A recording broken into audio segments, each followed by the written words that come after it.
Hello students. और आप सभी का मेरे इस यूट्यूब चैनल पर आप सभी का स्वागत है। और हम लोग आज कक्षा 12वीं के जो केमिस्ट्री है, जो फर्स्ट लेक्चर, जो पहला चैप्टर है, जो आप देख सकते हैं स्क्रीन पर, जो पहला चैप्टर बिलियन है, इसके आज हम लोग फर्स्ट लेक्चर लेके आए हैं हम। और इसमें हम लोग फर्स्ट लेक्चर में क्या क्या अध्ययन करेंगे, इसमें विलियन और विलियन के जितने प्रकार होते हैं इसको हम लोग बारीकी से अध्ययन करेंगे, और बेसिक टू एडवांस लेवल तक। और इसी के साथ वीडियो में बने रहिए और लास्ट तक इसको देखिए, अगर आपको अच्छे से अध्ययन करना है तो सबसे पहले केमिस्ट्री को इसको पढ़ने के लिए इसके बेसिक जो केमिस्ट्री के डिफिनेशन वगैरह है उसके बारे में हम देखते हैं। मेन चीज क्या है, कैसे है, आप लोग ध्यान से देखिए। यहाँ पे हम लोग देख सकते हैं कि सबसे जो पहला हमारा टॉपिक की खुल के आया है, ये क्या है? रसायन विज्ञान। तो रसायन विज्ञान को हम लोग मोटा मोटा तौर पे इसको इसके बारे में जानकारी प्राप्त कर लेते हैं कि रसायन विज्ञान होता क्या है। आपको पता है कि ये एक विज्ञान की शाखा है, और विज्ञान की शाखा है तो विज्ञान की वह शाखा जिसमें हमारा दो तीन चीज होना चाहिए। इस विज्ञान की वह शाखा जिसमें हम लोग किसी पदार्थ का क्या क्या अध्ययन करते हैं, देखिए उसको केमिस्ट्री कहते हैं। विज्ञान की वह शाखा जिसमें हम लोग किसी पदार्थ का पहला चीज या पढ़ते हैं गुण, दूसरा टॉपिक पढ़ते हैं संघटन, तीसरा टॉपिक यहाँ पे संरचना,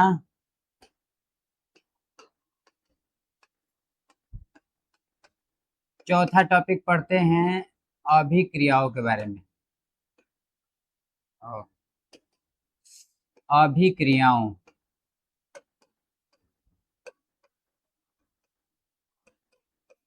हर्ष देखा ध्यान से।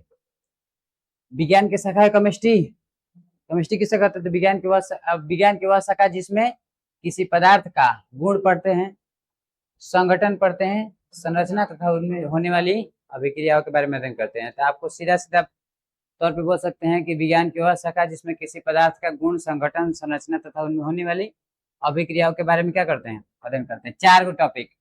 किसी पदार्थ का अध्ययन करना है गुण, किसी पदार्थ का संगठन, किसी पदार्थ का संरचना, किसी पदार्थ में होने वाली अभिक्रिया। बस केमिस्ट्री के अंतर्गत हम लोग यही अध्ययन करते हैं, गुण, संगठन, संरचना तथा उनमें होने वाली अभिक्रिया। गुण मतलब किसी पदार्थ के गुण होते हैं। किसी पदार्थ के दो गुण होते हैं, एक भौतिक गुण, एक कौन सा गुण होता है? अगर मान लो गुण को देखा जाए किसी पदार्थ का, तो गुण भी दो प्रकार का, एक भौतिक गुण, एक रासायनिक गुण। रासायनिक, भौतिक गुण, रासायनिक गुण के बारे में। भौतिक गुण का मतलब क्या होता है कि इस पदार्थ के जो शारीरिक बनावट है, फिजिकल जो प्रॉपर्टी है उसके बारे में अध्ययन करेंगे। और रासायनिक गुण के मतलब इस क्या क्या चीज से मिलकर बना है, इसके अंदर के रासायनिक गुणों के बारे में क्या करेंगे? अध्ययन करेंगे। बात तो रहा हमारे गुण का, उसके बाद क्या आता है? संगठन। संगठन का मतलब यह होता है कि अगर दो या दो से अधिक पदार्थ आपस में मिले हैं, तो मिलने के बाद वो दोनों पदार्थ की मात्रा यहाँ मतलब प्रत्येक भाग में कैसा है। दोनों पदार्थ, दो या दो से अधिक पदार्थ, दोनों पदार्थ, तीनों पदार्थ से मिलकर ये बना है, तो तीनों पदार्थ की मात्रा यहाँ पे कितना है, यहाँ पे कितना है, इसके प्रत्येक स्थान पे हम लोग क्या करेंगे? चेक करेंगे। और उसके चेक करने के बाद इसके संगठन को पता करेंगे। तो संगठन हमारे पास दो प्रकार का होता है। अगर दो या दो से अधिक पदार्थ आपस में मिले हैं, तो एक केस यह होता है कि केस जो फर्स्ट में जो संगठन क्या होगा? समान होगा। संगठन क्या होगा? समान। और सेकेंड केस में संगठन क्या होगा? संगठन क्या होगा? असमान। संगठन समान होने का मतलब कि दो या दो से अधिक पदार्थों से अभी मिल के बना है, इसका संगठन समान है। इसका मतलब प्रत्येक जगह पे दो तीनों पदार्थ की जो रेशियो है, जो मात्रा है, वह आपस में क्या है? मतलब प्रत्येक जगह पे उसका मात्रा क्या है? बराबर है। तीन को पदार्थ मिला के इसको बनाओगे, तो इसके ऊपर भी देखो, बीच में देखो, यहाँ पे देखो, प्रत्येक जगह पे तीनों पदार्थ की मात्रा क्या होनी चाहिए? बराबर। तो इस पदार्थ का संगठन क्या है? समान है। अगर असमान है तो अगर इसके यहाँ पे तीन पदार्थ से मिलकर जब बना है, तो यहाँ पे उसकी मात्रा क्या है? कम बेसी है। कहीं एक पदार्थ अधिक है, कहीं एक पदार्थ कम है। तो ये सब बेसिकली हम लोग देख सकते हैं कि इसका संघटन समान होने का मतलब यह है कि अगर हम चीनी में पानी को मिला देते हैं, पानी में चीनी को मिलाते हैं,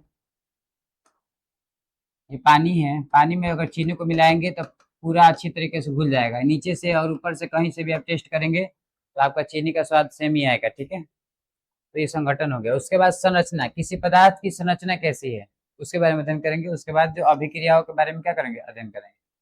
आप लोग इसका स्क्रीनशॉट लेते हुए पढ़ेंगे और हम लोग इसको ये हटा के और भी बेसिकली थोड़ा केमिस्ट्री के विषय में जान लेते हैं।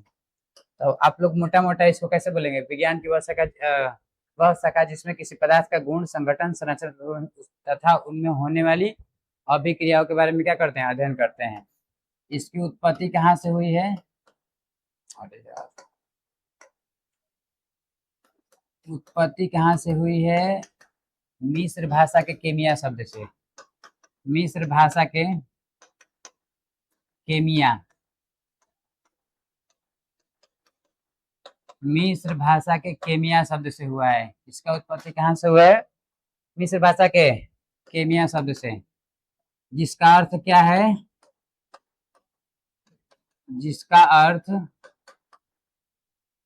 अर्थ क्या है, काली मिट्टी, काली मिट्टी या काला पदार्थ, काली मिट्टी या काला पदार्थ, जिसका अर्थ, इसकी उत्पत्ति कहाँ से, मिस्र भाषा के केमिया शब्द से। इसका अर्थ क्या होता है, काली मिट्टी या काला पदार्थ। इसके फादर कौन है, जनक, केमिस्ट्री के जनक कौन है, एंटोनी लारेंट लेबोसियर, एंटोनी लारेंट लेबोसियर,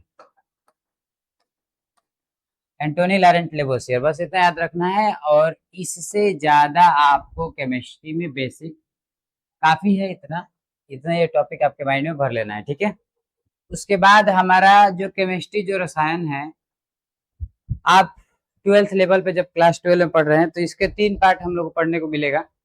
पहला जो है फिजिकल केमिस्ट्री है, जिसको बोलते हैं क्या, भौतिक रसायन। इसमें क्या होता है, इसमें 12th लेवल पे जो है आपका न्यूमेरिकल्स होते हैं मान लो। और उदाहरण के तौर पर अगर चैप्टर जो विलियन पढ़े हैं, इसमें विलियन में क्या होगा, और विलियन जो चैप्टर है वो क्या है, फिजिकल केमिस्ट्री, भौतिक रसायन। सबसे ज्यादा जो न्यूमेरिकल है वो क्या है, न्यूमेरिकल कहाँ पे होते हैं, भौतिक रसायन में। ऑर्गेनिक केमिस्ट्री जहाँ पे कार्बनिक रसायन के बारे में पढ़ते हैं, और इनऑर्गेनिक केमिस्ट्री जहाँ पे अकार्बनिक रसायन के बारे में पढ़ते हैं। कार्बनिक रसायन किसे कहते हैं, भौतिक रसायन, कार्बनिक रसायन, फिजिकल क्वांटिटी में मतलब बेसिकली इसमें भौतिक गुणों के बारे में अध्ययन करेंगे, पदार्थ के भौतिक अवस्था, भौतिक गुणों के बारे में अध्ययन करेंगे इसमें। फिजिकल केमिस्ट्री मतलब भौतिक रसायन में। कार्बनिक रसायन में क्या करेंगे, कार्बन तथा हाइड्रोजन और भी कुछ तत्व होते हैं, उससे बने जो यौगिक होते हैं उनके बारे में अध्ययन करेंगे कार्बनिक में। और कार्बनिक में कार्बन तथा कार्बन के अलावा और भी जो तत्व होते हैं, तत्व वाले जो यौगिक होते हैं उनके बारे में अध्ययन करेंगे कहाँ से, इनऑर्गेनिक केमिस्ट्री में। बस इतना मोटा मोटा याद रखो, उसके बाद नेक्स्ट में हम लोग चलते हैं। अब आगे हम लोगों को पढ़ना है क्या, आपको चैप्टर का नाम है विलियन। विलियन चैप्टर को पढ़ने के लिए हम लोग बेसिक अध्ययन करेंगे। ठीक है, अब मोबाइल मिल गया है, सबके पास है, तो पढ़ो अच्छे से। इसको अध्ययन करने के लिए हम लोग सबसे पहले पढ़ेंगे क्या, मिश्रण। मिश्रण ध्यान से देखना है, मिश्रण देखो सत्यम, मिश्रण, मिश्रण किसे कहते हैं, तो जब दो या दो से अधिक पदार्थों को आपस में मिलाया जाता है उसे क्या कहते हैं, मिश्रण। जब दो या दो से अधिक पदार्थों को आपस में मिलाया जाता है, चाहे दो या दो से अधिक प्रकार के अणुओं को आपस में मिलाने पर जो पदार्थ बनता है उसे क्या कहते हैं। देखो यहाँ पे मैं लिख दे रहा हूँ, दो या दो से अधिक प्रकार के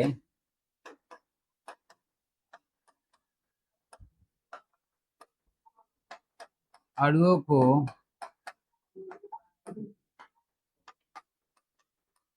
मिलाने पर दो या दो अधिक प्रकार के अणुओं को मिलाने पर बना पदार्थ, क्या कहलाता है? मिश्रण। दो या दो से अधिक प्रकार के अणु को जब आपस में मिलाएंगे तो क्या बनेगा? मिश्रण। जैसे एग्जाम्पल के तौर पे अगर हम देखें, H2O का मतलब क्या होता है? जल। प्लस NaCl का मतलब क्या होता है? नमक। जब जल और नमक को आपस में मिलाएंगे तो ये है जल का अणु है, एक अणु है ना। ये भी क्या है? नमक का अणु है। दो या दो से अधिक पदार्थ के अणु, दो से या दो से अधिक प्रकार के, और दो प्रकार के अणु हो गए ना। और जब इसको हम मिलाएंगे, जल में घोलेंगे नमक को, ऐसे जल में, यहाँ पे जल है, ये हमारा चम्मच है, चम्मच के द्वारा हम इसमें क्या कर रहे हैं? नमक को डाल रहे हैं। क्या समझा? तो दो या दो से अधिक प्रकार के अणु मतलब एक जल है, जल के अणु H2O, नीचे H2O, ऊपर क्या है? नमक है, NaCl। तो जब नमक को जल में घोला जा रहा है तो दो प्रकार के अणु मिल गए तो क्या हो गया? मिश्रण हो गया। जब तक ये अलग अलग है तो शुद्ध पदार्थ है, जैसे आपस में मिल गए तो क्या हो गया? मिश्रण हो गया। ठीक है। अगर हम और इसको देखना चाहेंगे तो इसके दो प्रकार होते हैं, इसके दो टाइप्स होते हैं। मिश्रण के दो टाइप्स होते हैं, देखो ध्यान से। मिश्रण का जो पहला टाइप होता है प्रकार, समांगी मिश्रण। समांगी मिश्रण। दूसरा जो प्रकार होता है विसमांगी मिश्रण।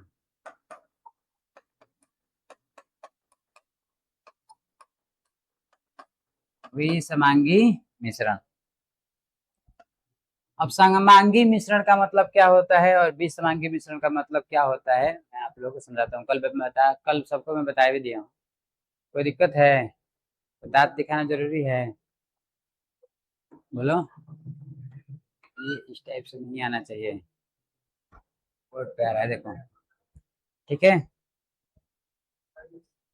वेरी अच्छी। देखो, समांगी मिश्रण का मतलब होता यह है,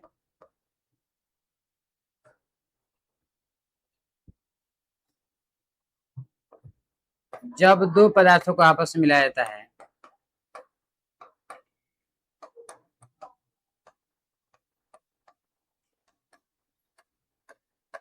आपस में मिलाने पर, मत हंसो, दो पर आपस में मिलाने पर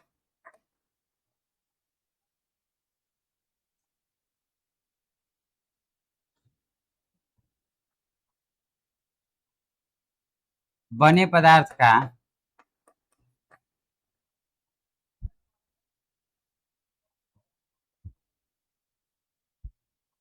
बने पदार्थ का प्रत्येक भाग का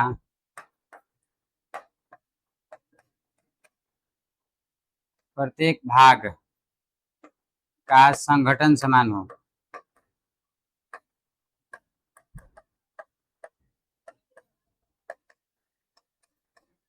जब दो या दो से अधिक, दो या दो, जब दो पदार्थों को आपस में मिलाने पर, चाहे दो या दो से अधिक पदार्थों को मिलाओगे, दो या दो से अधिक पदार्थ को जब आपस में मिलाओगे तो मिलाने के बाद उसके प्रत्येक भाग का संघटन क्या होगा? समान होगा। अगर संघटन समान होगा तो कौन सा मिश्रण? समांगी मिश्रण। आज जब दो या दो से अधिक संघटन क्या होगा?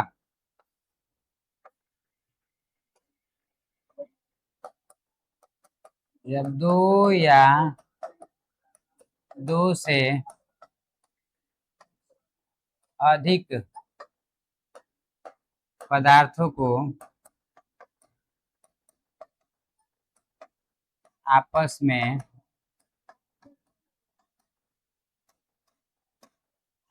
में मिलाया जाता है,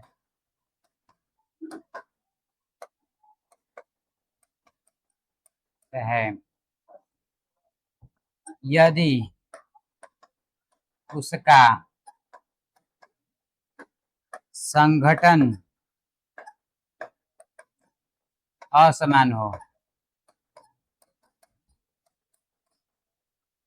अब देखो, इसको बहुत अच्छे तरीके से समझो। समांगी मिश्रण कहते हैं तो जब एक पदार्थ दूसरे पदार्थ में अच्छी तरीके से घुल जाता है तो समांगी मिश्रण। ये हम लोग का छोटा परिभाषा पहले का था, लेकिन अब बोलोगे जब दो दो से अधिक पदार्थों को मिलाने पर इसके प्रत्येक भाग का संगठन क्या हो, समान हो, उसे क्या कहते हैं, समांगी मिश्रण।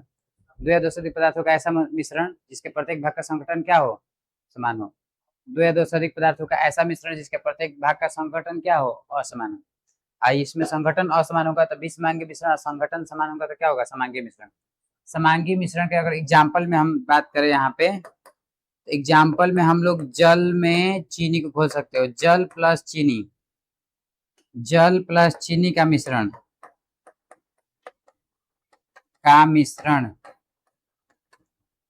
जल प्लस चीनी का मिश्रण। यहाँ पे देखो तेल, ऑयल, OIL दिखा है यहाँ पे, यहाँ पे तेल है OI, ऑयल प्लस वाटर।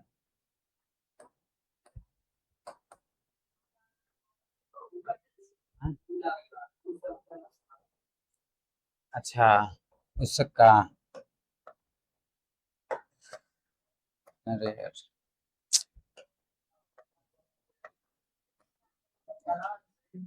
हो गया, देखो हो गया, देखो बुझाई लाया जो है क्या है, जल और चीनी को घोलोगे तो जल में चीनी घुल जाएगा ना, तो घुल जाएगा तो इसके प्रत्येक भाग का संगठन क्या होगा, समान होगा। और जब पानी तेल में पानी को घोलोगे तो देखो प्रत्येक भाग का संगठन समान होने का मतलब मैं तुमको बता देना चाहता हूँ कि अगर इसमें घोल दिए हो, इसमें चीनी, ये पानी है, पानी में अगर चीनी डालोगे तो अगर कहीं से भी, यहाँ पे भी चीनी और पानी की मात्रा बराबर होगा, यहाँ पे भी चीनी और पानी की मात्रा बराबर, यहाँ पे भी चीनी और पानी की मात्रा बराबर। इसके प्रत्येक भाग में कहीं से भी आप चेक करेंगे तो चीनी प्लस पानी की जो मात्रा है वो क्या होगा, रेशियो उनका क्या होगा, बराबर होगा। अब मात्रा जब बराबर है तो उसका संगठन क्या होगा, संगठन समान। Very good. इसमें देखो यहाँ पे अगर पानी और तेल को खोल रहे हो तो ऊपर तेल है और नीचे क्या है, पानी है, आपस में मिल ही नहीं रहा है। जब मिले नहीं रहा है तो इसके प्रत्येक भाग में तेल और पानी की मात्रा बराबर नहीं है, यहाँ पे तेल है ही नहीं, यहाँ पे पानी नहीं है, तो ये मिल ही नहीं रहा आपस में। नहीं मिलेगा तो कौन सा मिश्रण होगा, विषमांगी मिश्रण। विषमांगी मिश्रण ये होगा। उसके बाद ये इसका संगठन क्या होगा, इस पदार्थ का, इस मिश्रण का संगठन क्या होगा, असमान। असमान, असमान का मतलब क्या हो गया, क्लियर हो गया, संगठन क्या होगा, असमान। ठीक है, आगे चलते हैं हम लोग अपने टॉपिक की ओर। इतना समझ में आएगा सब लोग को। अब हम लोग चलेंगे कहाँ पे, विलयन। जो हमारा नेक्स्ट टॉपिक है वो विलयन है, जो चैप्टर का नाम है आप लोग का, विलयन। तो विलयन क्या होता है, तो देख सकते हैं यहाँ पे डिफिनेशन लिखा हुआ, मैं बता भी देता हूँ कि जब दो पदार्थों को आपस मिलाया जाता है, चाहे ऐसे बोलो दो पदार्थों के समांगी मिश्रण को क्या कहते हैं, विलयन। दो पदार्थों के समांगी मिश्रण को विलयन कहते हैं। समांगी मिश्रण कब कहलाता है, जब दो पदार्थों को मिलाओगे तो प्रत्येक भाग का संगठन समान होगा तो क्या होगा, समांगी मिश्रण होगा। ठीक है, तो जब यहाँ पे देखो वाटर में जब नमक को डाला जाएगा तो क्या होगा, अच्छे तरीके से घुल जाएगा। अच्छी तरीके से जैसे घुलेगा तो मिश्रण क्या कहलाएगा, समांगी। और दो या दो से अधिक पदार्थों के समांगी मिश्रण को क्या कहते हैं हम लोग, विलयन कहते हैं। दो या दो से अधिक पदार्थों के समांगी मिश्रण को ही विलयन कहा जाता है। इसी चीज के लिए इंतजार था कि लाइट कटे तभी भी हम लोग का क्लास न रुके। हो गया, देखो दो या दो से अधिक पदार्थों के समांगी मिश्रण को विलयन कहते हैं। दम खोपड़ी में रखो तुरंत, ठीक है। विलयन जैसे पानी और नमक, और पानी और चीनी घोलो, पानी और ग्लूकोज घोलो, कुछ भी घोलो, दो पदार्थ पानी नमक घोल दो, पानी चीनी घोल दो, पानी ग्लूकोज घोल दो, दोनों आपस में क्या होगा, अच्छे तरीके से मिल जाएगा। ये पदार्थ जो बनेगा मिश्रण, ये भी तीनों मिश्रण बनेगा, लेकिन तीनों कौन सा मिश्रण होगा, समांगी की विषमांगी, समांगी। समांगी मतलब सीधा सीधा याद रखो कि जो घुल जाए एक दूसरे में। ठीक है, अब देखो मैं आप लोगों को एक चीज बताता हूँ कि जब कोई भी आप विलयन बनाएंगे, तो विलयन बनाएंगे दो या दो से अधिक पदार्थों को आपस में मिलाएंगे ना, तो जैसे सपोज करो कि जब पहला जो स्टेप है, पहला अगर आप घोलेंगे चीनी प्लस पानी, तो चीनी प्लस पानी घोलेंगे तो ये क्या बनेगा, विलयन। क्या बनेगा, विलयन। और दूसरा केस है चीनी प्लस पानी प्लस फिर नमक, ये भी क्या बनेगा, बोलो, ये भी विलयन। मिश्रण है, मिश्रण भी है, विलयन भी है। समांगी मिश्रण बनेगा क्योंकि आपस में सब घुल जाएगा। मिश्रण है तो क्या है, विलयन है। ठीक है, विलयन है तो मिश्रण नहीं है, मिश्रण है तब विलयन है। ठीक है, क्योंकि मिश्रण दो होते हैं। अब देखो, जब किसी विलयन में अवयवी जो पदार्थ है दो प्रकार के हैं। किसी विलयन में अवयवी जो पदार्थ है, कण जो पदार्थ वाला जो कण है वो दो प्रकार के हैं। जैसे मान लो कि ये जो विलयन है इसमें दो कण है, चीनी और पानी। तो जो दो कण है, देखो यदि किसी विलयन में दो घटक होते हैं तो उसे कौन सा विलयन का, द्विअंगी विलयन। द्विअंगी विलयन, बाइनरी सॉल्यूशन। कौन सा विलयन, यदि यदि विलयन में कितने घटक हो, दो घटक हो, दो अवयव हो, दो कण हो किसी विलयन में, तो उसे क्या कहेंगे, द्विअंगी विलयन, बाइनरी सॉल्यूशन। ठीक है, अगर किसी विलयन में तीन घटक हो, यदि किसी विलयन में तीन घटक है तो उसे क्या कहेंगे, त्रिअंगी विलयन। उसे क्या बोलेंगे, ट्रेनरी सॉल्यूशन। ठीक है, इतना आम बात है, आती चीज कौन पढ़ता है।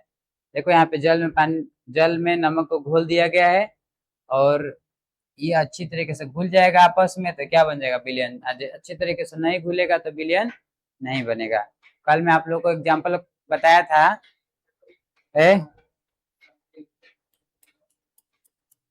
चलो देखो इधर आगे नेक्स्ट।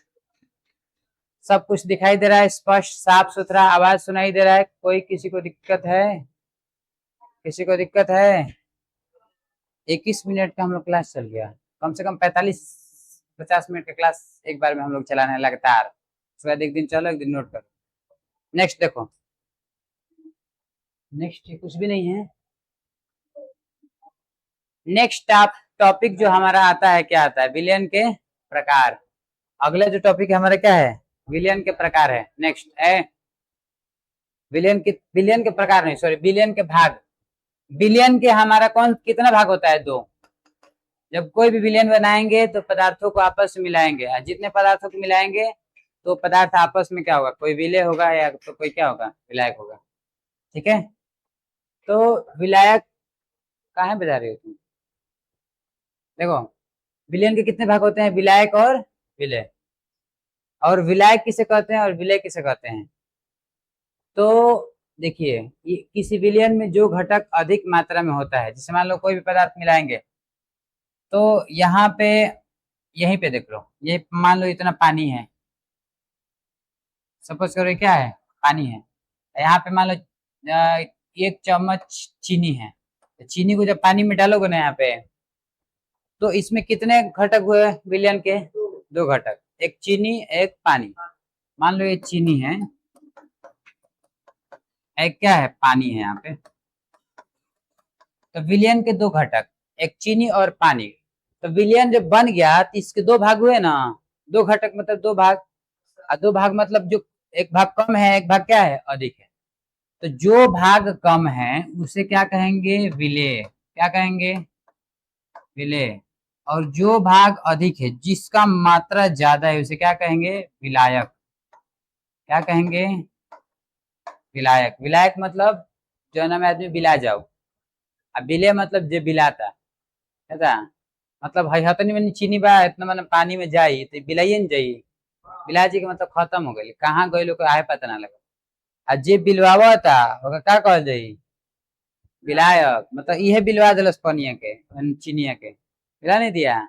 इसमें जैसे चीनी डालोगे, चीनी बिला गया, खत्म, घुल के खत्म, पता नहीं कहाँ गई, मतलब बिला गया। तो जो बिला गया उसे बिले, और जिस चीज में बिलाया है, विलायक मतलब है बिलवैले बा। तो दो ही चीज, विलय मतलब, विलय का अर्थ ही होता है घुल जाना।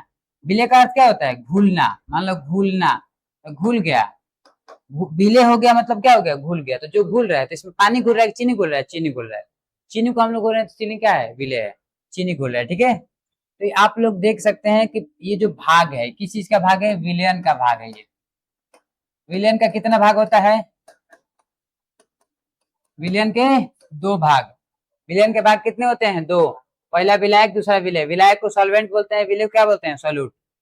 देखो, किसी विलयन में जो घटक अधिक मात्रा में होता है उसे क्या कहते हैं, विलायक। विलयन में जो घटक ज्यादा है, अधिक मात्रा में, उसे क्या कहेंगे, विलायक। तथा जो घटक कम मात्रा में होता है उसे क्या कहेंगे, विलय। ठीक है, इसे मान लो एग्जाम्पल के तौर पे देते हैं, 2 ग्राम शक्कर, शक्कर माने चीनी, प्लस 4 ग्राम क्या है, नमक। 10 100 ग्राम क्या है, पानी। ml ग्राम वही बोला जाता है, 100 ग्राम पानी है। यहाँ पानी, विलायक और शक्कर और नमक क्या है, देखो यहाँ पे शक्कर और नमक यहाँ पे लोगे इतना, तो ये घुल जाएगा ना, चीनियों बिलाजी और नमको बिलाजी। इतना पानी में 1 चम्मच मान लो और ले लो चीनी, चीनी है तो नमक ले लो, चलो। अब देखो ये एक नमक हो गया, कितना ग्राम ये नमक हो गया, नमक है 4 ग्राम, चीनी कितना है 2 ग्राम, अब पानी कितना है 100 ml, 100 ग्राम मान लो चाहे 100 ml मान लो, है तो 100 ग्राम, तो 100 ग्राम, ये 2 ग्राम चीनी और 4 ग्राम नमक से 100 ग्राम अधिक ना है, तो सबसे अधिक है तो विलायक होगा, ये दोनों क्या होगा, विलेय। विलेय मतलब क्या हो गया, विला गया। चुपचाप सीधे अर्थ में बोल सकते हो कि जिस किसी विलयन में जिस घटक की मात्रा क्या होगी, कम होगी, उसे विलेय, और जिस घटक की मात्रा अधिक होगी उसे क्या कहेंगे, विलायक। आप लोग अच्छे एग्जाम्पल के माध्यम से देख चुके हैं। ये एग्जाम्पल देखो, यहाँ पे चीनी घुल रहा है, यहाँ मतलब ये डालोगे तो ऐसे ये ना ही घुला है लग रहा है हमारे ख्याल से, ये मिश्रण है 20 मांगे में, विलयन नहीं है ये। जब एक दूसरे में घुलबे नहीं करेगा तब विलयन नहीं होगा, जब घुलेगा तब विलयन होगा, ठीक है। चलो अगले टॉपिक की ओर हम लोग चलते हैं। नेक्स्ट हमारा टॉपिक आता है विलयन के प्रकार। विलयन के भाग कितने होते हैं, 2 देख लिए, सांद्र सॉरी विलयन के भाग, विलेय विलायक, विलेय विलायक देख लिए, ये तो ठीक है। सबसे पहले इसको समझिए क्या होता है। सबसे पहले हम पहला टॉपिक क्या देखे थे, मिश्रण, मिश्रण के प्रकार, विलयन, विलयन के प्रकार, फिर विलयन के प्रकार नहीं देखे, विलयन के भाग देखे अभी, अब विलयन के प्रकार है। तो विलयन 3 प्रकार के आधार पे हम लोग बांटेंगे। पहला विलयन के प्रकार होगा कि किस चीज के, अवयव, अवयव की मात्रा के आधार पर, किसी विलयन में कितने कितने अवयव हैं उसकी मात्रा के आधार पर, कितना अवयव अधिक हैं चाहे अवयव कम है, इसकी जिस 2 पदार्थ है ना विलयन में, कौन कौन 2 कण होते हैं, 2 घटक, विलेय विलायक। तो विलेय तथा विलायक के कणों के आधार पर, तो विलेय के कण अधिक है कि कम है विलयन में, उसके आधार पे जब हम देखेंगे तो हमारा कितने प्रकार के होते हैं, उसके आधार पे हमारा विलयन 5 प्रकार का होता है। विलेय तथा विलायक के कणों के आधार पर विलयन कितना प्रकार के, 5। तो इसको देखेंगे तो सबसे पहला जो होता है विलयन के प्रकार में क्या है, तनु विलयन। तनु विलयन का मतलब कि हम लोग ऐसा विलयन बनाएंगे जिसमें विलेय की मात्रा बहुत कम होगी। विलेय की मात्रा क्या होगी, बहुत कम। मतलब कि ये जो दिखाई दे रहा है ना, ये नमक है, और ये नमक हम लोग खाने में यूज करते हैं, और ये क्या है, पानी है। जैसे ही इस नमक का बहुत कम भाग, बहुत कम, थोड़ा सा भाग इसमें डालोगे, बहुत कम, इतना है थोड़ा सा, अब बहुत कम डालोगे तो बताओ ये जो इसका स्वाद होगा बहुत ही फीका लगेगा। फीका मतलब कि पतला लगेगा। तनु का अर्थ क्या होता है, यहाँ पे तनु का अर्थ होता है पतला, पतला या हल्का, पतला या हल्का, पतला या हल्का या फीका।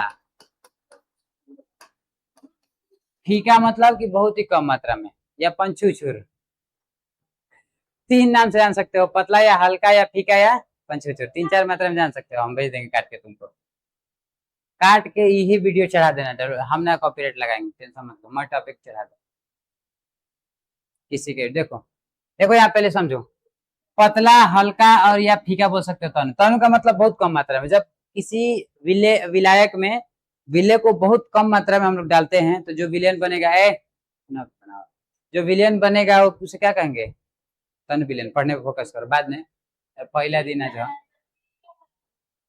है, चुप रहो। तो जब किसी विलायक में विलेय को बहुत कम मात्रा में डाला जाता है, मत बनाओ, बहुत कम मात्रा में डाला जाता है तो जो विलयन प्राप्त होता है उसे क्या कहते हैं, उसे हम लोग तनु विलयन कहते हैं। विलायक की मात्रा बहुत अधिक रहे, अब विलेय बहुत कम डाला, मतलब कि 1 ड्राम है, मान लो कि पानी बावे ओकरा में हमने के 1 गिलास चीनी डाल दो, 1 गिलास, इसमें 1 गिलास, 1 ड्राम पानी में 1 गिलास चीनी डाल दोगे तो बहुत हल्का पतला जो बनेगा, ये मिश्रण जो बनेगा बहुत पतला होगा। बहुत पतला होने का मतलब उसे क्या कहेंगे, तनु विलयन। बस इसे याद रखो। तनु का मतलब क्या होता है? पतला। ऐसा विलयन जो बहुत पतला हो। मान लो कोई विलयन में एक पूरा पूरा नमक इसमें डाल दो तो ये गाढ़ा हो जाएगा ना विलयन, गाढ़ा हो जाएगा। गाढ़ा हो जाएगा तो सांद्र उसे बोलेंगे। सांद्र, सांद्र का मतलब क्या होता है? गाढ़ा। लेकिन तनु का मतलब क्या होता है? पतला। जब किसी विलायक में विलय को बहुत कम मात्रा में डाला जाता है तो जो विलयन प्राप्त होता है उसे क्या कहते हैं? तनु विलयन। देखो यहाँ पे लिखे, जिस विलयन में विलायक की मात्रा क्या हो? कम हो, बहुत कम, इसे कौन सा विलयन कहते हैं? तनु विलयन। तनु विलयन, इसका कोई एग्जाम्पल नहीं है। देखो आगे, नेक्स्ट दूसरा हमारा जो हेडिंग आता है सांद्र विलयन। सांद्र विलयन किसे कहते हैं? तो सांद्र विलयन में आप लोग को अभी बताया हूं कि एक गिलास पानी है, यहाँ पे मान लो ये पूरा एक गिलास पानी भरा है। सपोज करो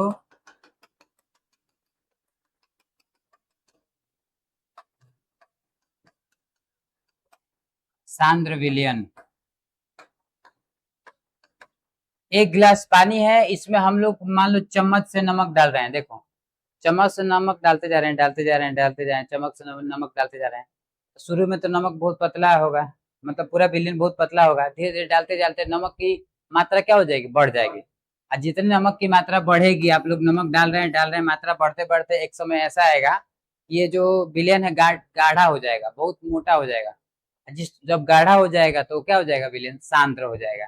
सांद्र होने का मतलब कि जब विलय को हम डाल रहे हैं इसमें, यहाँ पे नमक का ढेर है, नमक के ढेर में से हम नमक को क्या कर रहे हैं? डाल रहे हैं। और नमक को डालते डालते एक समय में नमक की मात्रा ज्यादा हो जाती है विलयन में। तो नमक की मात्रा ज्यादा होने की वजह से जो विलयन प्राप्त जो विलयन बनेगा हमारा, वो कौन सा विलयन? सांद्र विलयन। तो ऐसा विलयन जिसमें विलय पदार्थ की मात्रा क्या होगी? अधिक होगी। ऐसा विलयन जिसमें विलय पदार्थ की मात्रा क्या होगी? अधिक होगी, उसे क्या कहेंगे? सांद्र। सांद्र विलयन का मतलब कौन सा विलयन? गाढ़ा विलयन। ठीक है, ओके, समझ में आ रहा है? सब कोई दिक्कत है? ओके, चलिए आगे। सांद्र का मतलब आता है अब संतृप्त विलयन आता है। कौन सा विलयन? संतृप्त विलयन।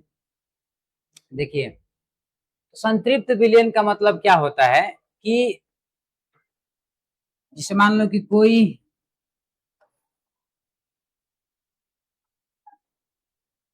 यहाँ इसमें यही सब में यही प्रोसेस है। संतृप्त का मतलब क्या है?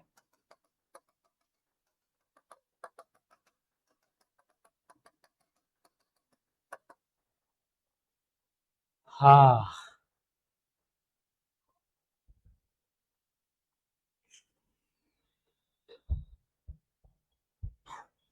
देखो संतृप्त तनु हो गया, सांद्र हो गया। जब कोनो मतलब जल में नमक के डालत गिलत बहुत बहुत कम नमक डाले उसमें तो एक तनु विलयन बनेगा, बहुत पतला विलयन। थोड़ा और नमक अधिक डाले तो क्या बन गया? सांद्र विलयन, थोड़ा गाढ़ा विलयन। अब जो किसी मतलब ऐसा विलयन बोल सकते हो, ऐसा विलयन जिसमें विलय की मात्रा अपेक्षाकृत अधिक, मतलब अधिक हो जाए, बहुत अधिक, अपेक्षाकृत अधिक हो जाए, मतलब विलय मतलब कि अपनी आवश्यकता से क्या हो जाए? अधिक हो जाए। आवश्यकता से अधिक मतलब कि ऐसी सिचुएशन में अधिक जो घुल ही नहीं पाए, आवश्यकता से क्या हो जाए? अधिक हो जाए। आवश्यकता से अधिक हो जाए तो क्या करेंगे? मतलब ना घुले। जैसे मान लो कि हम हम नमक डाल दिए शुरू में। देखो 3 स्टेप है यहाँ पे। पहला आएगा तनु, दूसरा आएगा क्या? सांद्र, और तीसरा आएगा संतृप्त। देखो इसको समझने का मैं तरीका बताता हूँ। संतृप्त कब होगा? जब थोड़ा सा नमक 1 चम्मच डाले तो तानु हो गया, और 2-3 चम्मच 4 चम्मच 5 चम्मच डाल दिए 10 चम्मच तो थोड़ा गाढ़ा हो गया, तो सांद्र हो गया। लेकिन अब संतृप्त कब होगा? तो जब सांद्र से भी अधिक डाल दोगे। अब अधिक डालने के बाद उसके अंदर जो जल के अंदर क्षमता नहीं हो पाएगी कि वो और घोल पाए अपने अंदर, और अपने अंदर घोल पाए, तो नमक क्या होगा? इसके तली में बैठने लगेगा। क्या होगा? नमक नहीं घुल पाएगा, अपेक्षाकृत अधिक हो जाएगा। जो विलय की मात्रा होगा अपनी आवश्यकता से क्या हो जाएगा? अधिक। मतलब इस अब एक बस के बात नहीं कि घुला दे नमक के, मतलब केकरा बस के बात नहीं कि विलय के, सॉरी विलायक के। विलायक मतलब पानी, पानी के पास अब क्षमता नहीं है कि नमक के घोल दी। तो वो केस में नमक का तली में बैठे लगी, तली में नमक बैठने लगेगा। तो इसका मतलब क्या हो गया कि जब किसी विलायक में विलय को अपेक्षाकृत अधिक मात्रा में डाल देते हैं तो वो जो विलय के जो कण है उसके तली में बैठने लगेंगे। अब वो घोल नहीं पाएगा, और नहीं घोल पाएगा तो जो विलयन होगा, कौन सा विलयन कहेगा? संतृप्त, संतृप्त विलयन। कहता मतलब अपेक्षाकृत अधिक हो जाएगा इसमें, मतलब बहुत सांद्र से भी अधिक हो जाएगा, अपेक्षाकृत बहुत ज्यादा अधिक हो जाएगा, उसे क्या कहेंगे? तो इसको डायरेक्ट मोटा मोटा भाषा में बोल सकते हो कि ऐसा विलयन जिसमें विलय पदार्थ की मात्रा आवश्यकता से अधिक अपेक्षाकृत अधिक हो, उसे कौन सा विलयन कहेंगे? संतृप्त विलयन हो गया। अब इसके बाद जो हमारा हेडिंग आता है, अब क्या आता है देखो, दो है, असंतृप्त विलयन, अति संतृप्त विलयन। अब इसमें जिस विलयन में विलय की मात्रा अधिकतम से कुछ कम हो, इसके आधार पे मत जाओ, अपने आधार पे हम लोग अध्ययन करते हैं, ठीक है। देखो यहाँ पे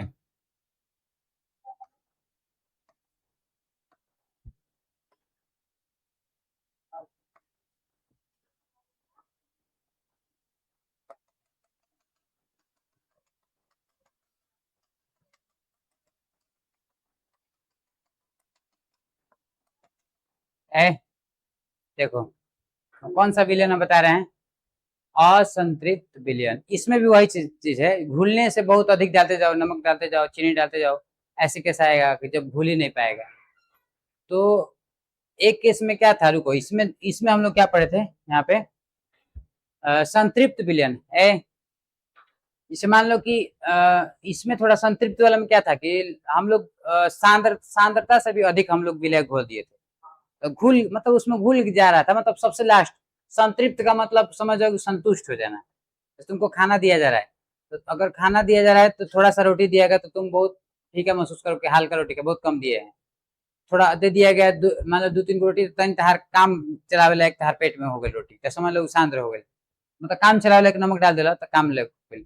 सांद्रता से भी अधिक सांद्र विलयन बा, ओकरा में और अगर सांद्र विलयन में अगर विलय की मात्रा घोल दोगे तो उसमें भी चल जाएगा। तो संतृप्त मतलब संतुष्ट, अब जितना तहार चाहिए ओकरा में जितना जगह बा एकरा अंदर, जैसे मान लो कि जल के कण है तो उसके अंदर स्पेस होगा ना, यहाँ पे बीच बीच में अंतर आणविक स्पेस मतलब दूरी, उसके कणों के बीच में, उसके अणु के बीच में स्पेस होता है। तो संतृप्त विलयन में क्या होता है कि हम लोग नमक या चीनी को डालते हैं तो इस पूरा स्पेस क्या होता है, फुल हो जाता है, पूरा स्पेस भर गया, और ये तो संतृप्त हो गया। संतृप्त मतलब कि अब उसमें हम लोग विलय नहीं डाल सकते हैं, अब उसमें हम लोग विलय नहीं डाल सकते, मतलब ऐसी स्थिति जब उसमें विलय डालोगे, मतलब हम उसमें विलय डालोगे तो क्या होगा, अब नहीं घुलेगा, तो संतृप्त हो गया, लास्ट स्टेज में, समझ गया। संतृप्त का मतलब यही, संतृप्त तो मतलब फुल हो गया, फुल हो गया कि अब उसमें विलय की मात्रा नहीं घुल पाएगा, संतृप्त हो गया। अब आता है असंतृप्त की बारी जो आती है, तो असंतृप्त में यही होता है, मैं उसमें बताया था कि इसमें जब विलय डालोगे, इसमें विलय डालते जाओगे तो इसमें अब घुलेगा नहीं, इसके तली में बैठने लगेगा। इसके तली में जब बैठने लगेगा तो जो विलयन होगा क्या होगा,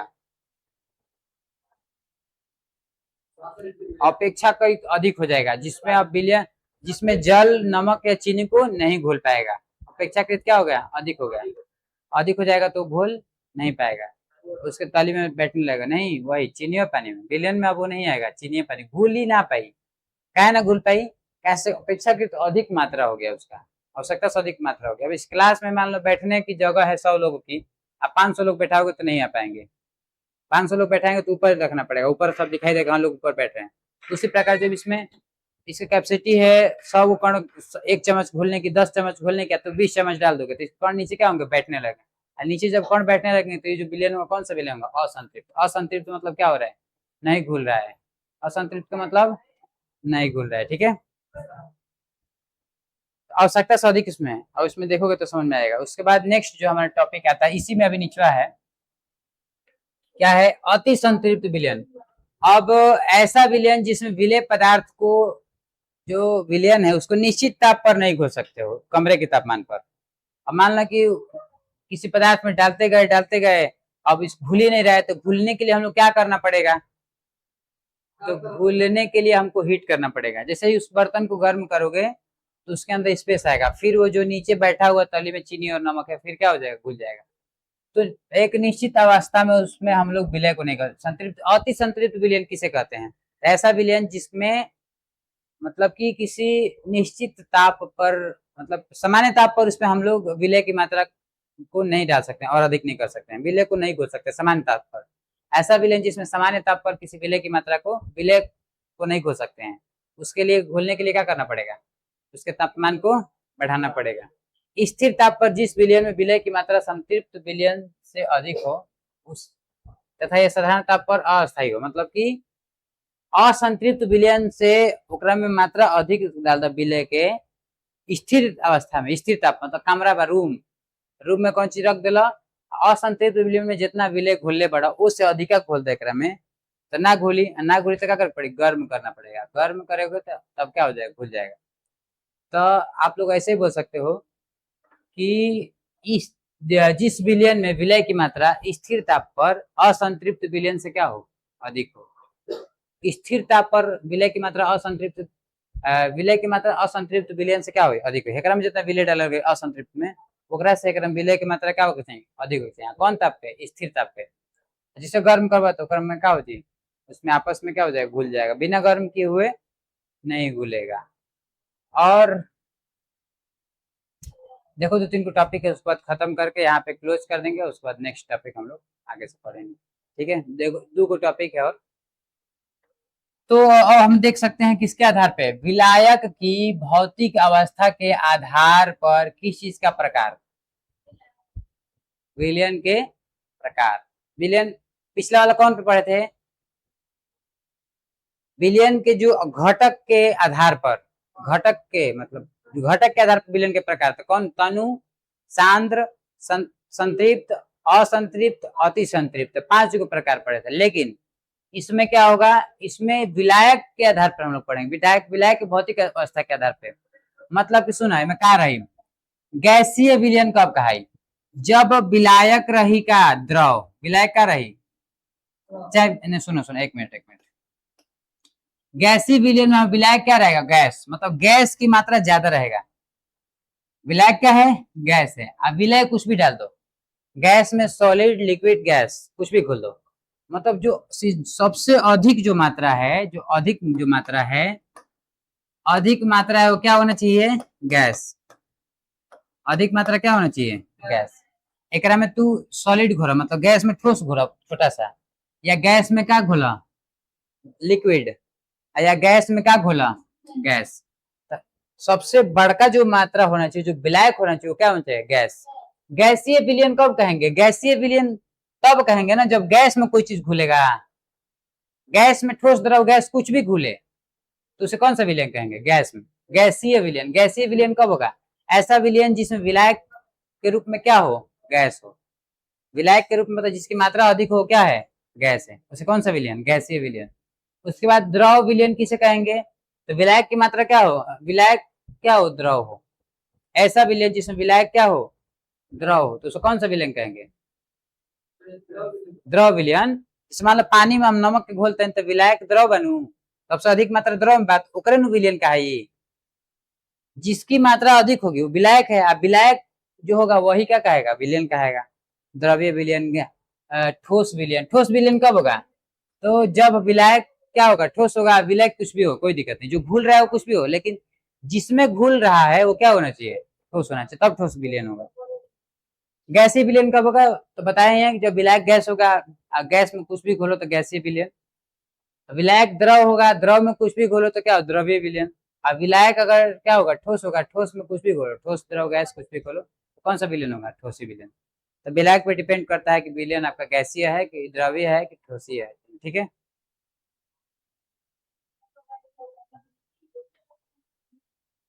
एक टॉपिक और है यहाँ पे, अगला टॉपिक है, देखो उसमें तो 3 प्रकार पढ़ ही लिए, उसमें उसके आगे नहीं जाना, अपने से लिख लेना।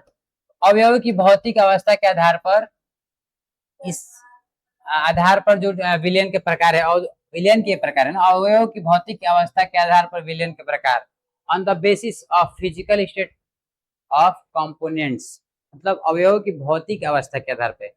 अब देखो कौन कौन, 9 प्रकार के होला, आसानी से जब ठोस को ठोस में मिलाओगे तो पहला ये विलयन हो गया, ये भी एक विलयन है, ये भी विलयन है, सब विलयन, ठोस को ठोस में विलयन। तो जब कॉपर को जिंक से मिलाओगे तो ठोस ठोस में विलयन हो गया।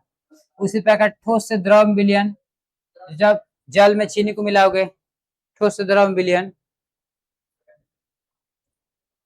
फिर ठोस से गैस में विलयन, वायु में धुआं मिलाओगे ठोस से गैस हो जाएगा, द्रव से ठोस हो जाएगा। द्रव से द्रव में, गैस से गैस में, ठोस से गैस में, गैस से द्रव में, गैस से गैस में। तो अवयवों की भौतिक अवस्था के आधार पर विलयन कितने प्रकार के होते हैं? 9। 3 तरीके 9। इसको कैसे बनाओगे देखो, इधर लिखो ठोस, इधर लिखो द्रव, इधर लिखो गैस। ठोस द्रव गैस। इधर भी क्या लिखो? ठोस, यहाँ लिखो द्रव, यहाँ लिखो गैस।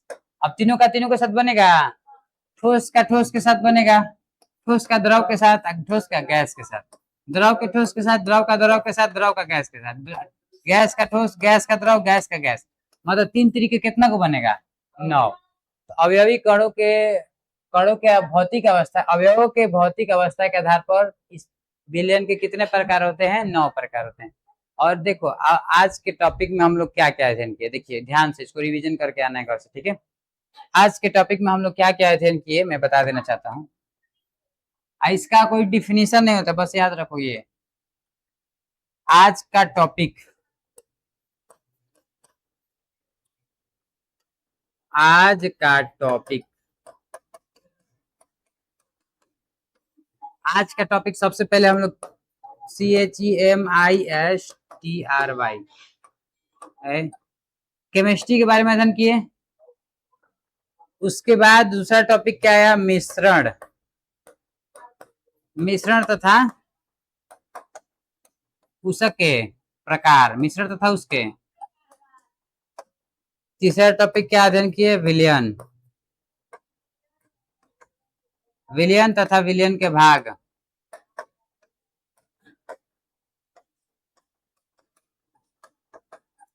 विलयन तथा विलयन के भाग। उसके बाद चलिए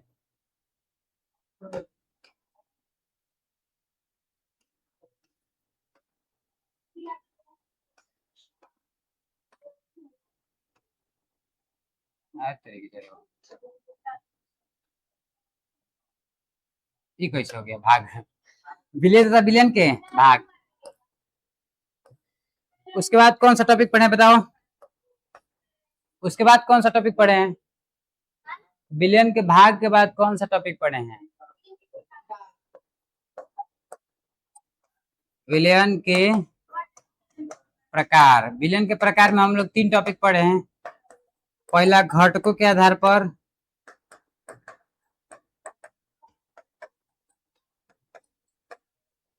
दूसरा विलायक के आधार पर,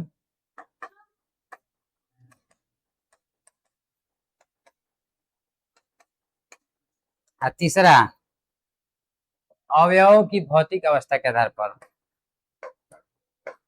अवयवों की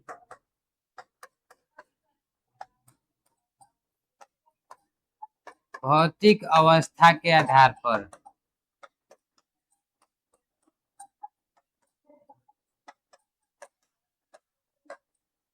इतना टॉपिक आप लोगों को पूरा क्लियर कर लेना है। फिर मैं नोट्स में जहाँ से आप लोग करेंगे इतना टॉपिक एकदम जुबान खोपड़ी में बैठा लेना है, ठीक है। रोज का रोज इसका क्लियर करते चलो, ठीक है। चलो इसी के साथ अगर वीडियो समझ में आए तो like, subscribe and share. Okay, take care.